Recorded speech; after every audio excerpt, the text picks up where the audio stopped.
Армысыздар, атаулы әлеуметтік көмек сізге тағайындалған білу үшін қолыңыздағы телефон арқылы егоп мобильді қосымшасын жүктейсіз. Содан кейін электрондық цифрлық қолтаңба немесе бір реттік SMS-код арқылы авторизациядан өтесіз. Содан кейін ЖСН номеріңізді, телефон номеріңізді дұрыс енгізесіз. Жалғастыру батырмасын басасыз. Нөміріңізге бір реттік код хабарламасы келеді.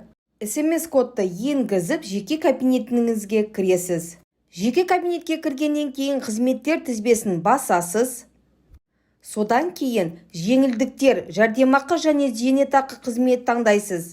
Соның ішінен өтініш беруші отбасының атаулы әлеуметтік көмек алушыларға тиесілі растайтын ақпарат беру қызметіне өтініш бересіз. Өтінішіңіз тегін және 15 минут аралығында дайын болады. Қызметке кім алып жатқанын көрсетіңіз. Өзіңізге болса өзіңіз деп. Қызмет алу батырмасын, көк батырмасын басып, бір реттік SMS-кодын енгізесіз. Өтініш берушінің отбасын атаулы әлеуметтік көмек алушыларға жататынын растайтын анықтама беру өңделуде. 15 минут ішінде сұраныс сәтті өңделді деп шыққаннан кейін екі тілде сіздің құжатыңыз дайын болады.